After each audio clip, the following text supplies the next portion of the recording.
It's terrifying, even across the pond from the UK, to hear that the Prime Minister takes to national TV, says the threat level has been raised to critical, and uses a word like imminent.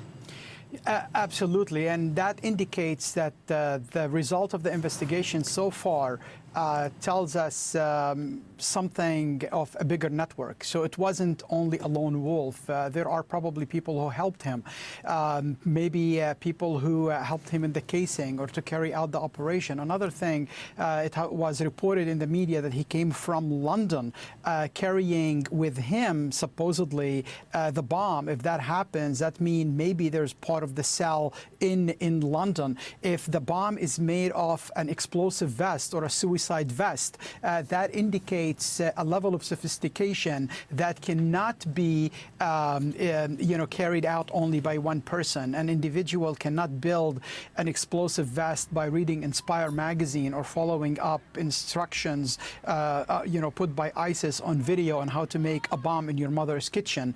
So definitely it seems to me, at least, that the results of the investigation so far indicates a wider network, indicates other individuals who might still be in the UK who were involved in assisting and helping Salman al-Abadi to carry out this terrorist attack. And until they identify all these individuals, until they catch the bomb maker, for example, if they are looking for a bomb maker, or the other individuals who might be preparing to do a second waves of attack, we're going to continue to see the critical threat in the UK, unfortunately.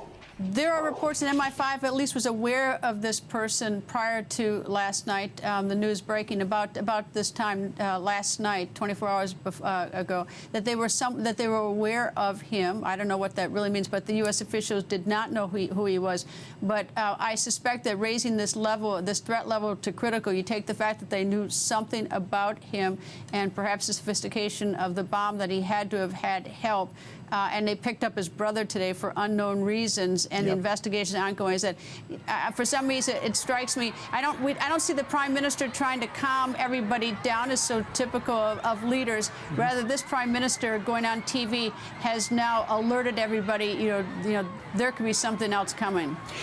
You know what? I think she's doing the right thing, because if the investigators are telling her, we believe there is a bigger network, a wider network out there. If the investigators are telling her that individual did not do it alone, then she has to protect her people, and she has to be honest with them that possibly there are a cell that's still operating. Now, I am not surprised in any way that security services in the UK know about that individual, that that he is on some radar. So far, if you know, Greta, from all the so-called lone wolf attack that we've seen in Europe and even the United States, the people who carried out the attack are known in a way or another to the intelligence services. The problem when you have thousands and thousands of people that you're monitoring, and you have to dedicate resources, and you have to pick which individuals you're going to continue to monitor 24/7.